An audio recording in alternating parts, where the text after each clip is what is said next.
Après avoir dépénalisé les violences conjugales en 2016, le Parlement russe continue sur sa lancée. Il dépénalise toutes les violences familiales, y compris celles qui touchent les enfants.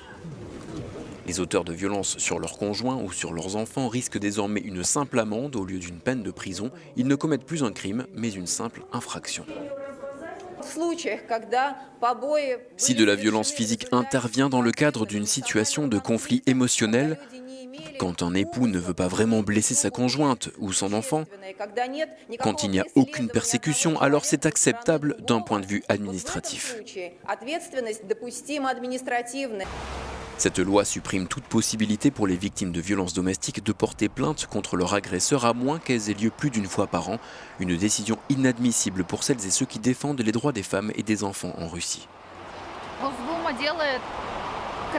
La Douma commet une erreur catastrophique. Même avant cette nouvelle loi, les victimes n'allaient pas se plaindre à la police. On leur disait « votre mari vous bat parce qu'il vous aime et tout ça c'est de votre faute » ou alors « lavez votre linge sale en famille ». Maintenant la victime sera jugée seule responsable. Pour les députés, il s'agit de restaurer une tradition de l'autorité parentale. En Russie, 40% des crimes violents sont commis au sein même d'une famille. Chaque année, 36 000 femmes sont agressées quotidiennement par leur partenaire et 26 000 enfants sont battus par leurs parents.